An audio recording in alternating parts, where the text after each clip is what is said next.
الله يسعد مساكي تهاني وعلاء وكل مستمعينا الكرام وكل طاقم برنامج وجه المساء. أحييكم أجمل وأطيب تحية من هنا من المدينة المنورة، على ساكنها أفضل الصلاة وأتم التسليم. الله يسعدكم. دائما المدينة المنورة ما شاء الله يعني مليئة بالبرامج والإنجازات اللي تحفلوا بها. أخيرا تم افتتاح زاوية جديدة في صحيفة عيون المدينة عن معالم وآثار المدينة المنورة للباحث التاريخي الأستاذ فؤاد المغامسي.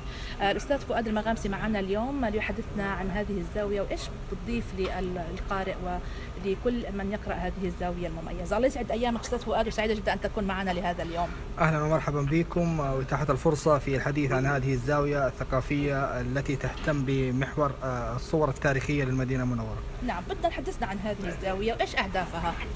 بالنسبة لهذه الزاوية وفكرة هذه الزاوية هي إتاحة فرصة جميع من يهتم بالمدينة المنورة، والجميع يهتم بتاريخ المدينة المنورة، أن يشاهد المدينة المنورة عبر الصور التاريخية القديمة، عبر الصور التي تحكي تفاصيل الحياة الاجتماعية والعمرانية في المدينة.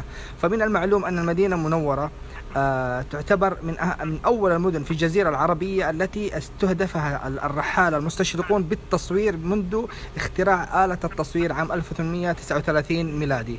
وكان أول مستشرق هو الرحالة سنوك، وأيضا بعض الرحالة مثل اللواء إبراهيم رفعت باشا الذي جاء وصور أول صور للمدينة المنورة وشوارعها وطرقها ودروبها.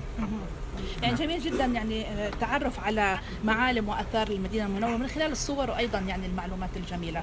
أستاذ فؤاد، لو نتحدث عن أهمية يعني نشر مثل هذه المعلومات التاريخية، إيش ممكن يعني القارئ يستفيد منها؟ يستفيد القارئ أولا من المعلوم أن التاريخ هو الثقافة طبعا. فأيضا زيادة الثقافة لدى المطلع والقارئ، كذلك معرفة التطور الحاصل السريع الذي مرت به المدينة المنورة في ظل حكومتنا وفي ظل دولتنا المملكة العربية السعودية. فالمدينة انتقلت نقلة سريعة من عصور الدولة العثمانية ثم إلى مرور بدخول الدولة السعودية إلى العهد الحاضر. نجد اختلاف كبير في جميع محاور التركيبة، حتى في أعداد السكان، حتى في الشوارع والطرق.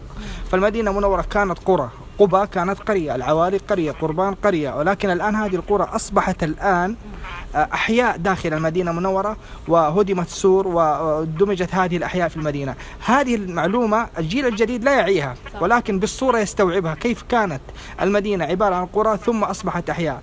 فأيضا كذلك التركيبة الزراعية للمدينة المنورة، فكان ما بين قباء والمسجد النبوي كانت مزارع وبساتين، الآن أصبحت أحياء وأسواق ومجتمعات. الصورة البصرية وضحت الفكرة كيف كانت المدينة وكيف أصبحت. هذه بالنسبة للصور. وأيضا المعالم التاريخية في المدينة المنورة مثل معالم قريظة ومعالم بني قريظة، وأيضا معالم غزوة الخندق وأحد، جميعها مرت بتطوير سريع.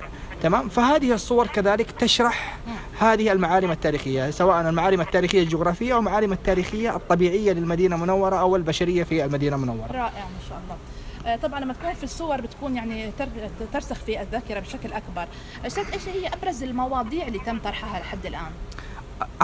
أهم ما نجد في المدينة المنورة وأهم صور تجد اهتمام لدى الجميع في المدينة المنورة هي صورة المسجد النبوي. كيف كان المسجد النبوي وكيف كانت الدور ملاصقة للحرم في تلك الفترة، وكيف أن الأسواق كانت ملاصقة مباشرة بالمسجد النبوي. وأيضا صور المسجد النبوي من الداخل، صور المسجد النبوي من الخارج. هذه الصور خاصة، والمساجد كذلك، المساجد المرتبطة بالسيرة النبوية، مرتبطة بالنبي عليه الصلاة والسلام، قباء، مسجد القبلتين، مسجد بني أنيف، مسجد المستراح، مسجد الإجابة.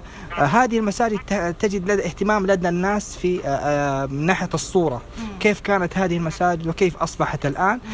طبعا صور المدينة لها وقع خاص للجميع، وهذا ما وجدته وما ألاحظه. نعم، الله يديكم العافية. وبالفعل زاوية جدا جميلة وجميل جدا يعني التعرف على آثار والمعالم التاريخية للمدينة المنورة وتكون بالصور، فحيكون لها صدى وواقع كبير. الله يديكم العافية. في صحيفة عيون المدينة أشكركم، أشكر أستاذ مجعل المحلاوي، الله يديكم العافية جميعا وكل العاملين في هذه الصحيفة لاهتمامكم بهذه الفقرة الهامة عن معالم وآثار المدينة المنورة. باسمكم مستمعينا الكرام نشكر الباحث التاريخي الأستاذ فؤاد المغامسي. الشكر لكل من استمع لهذه الفقرة، والميكروفون يعود إلى زملائي الأعزاء. تفضلوا. كل الشكر لك زميلتنا غادة الوكيل، كنت معنا في هذه الجولة المباشرة من المدينة، شكرا جزيلا. شكرا.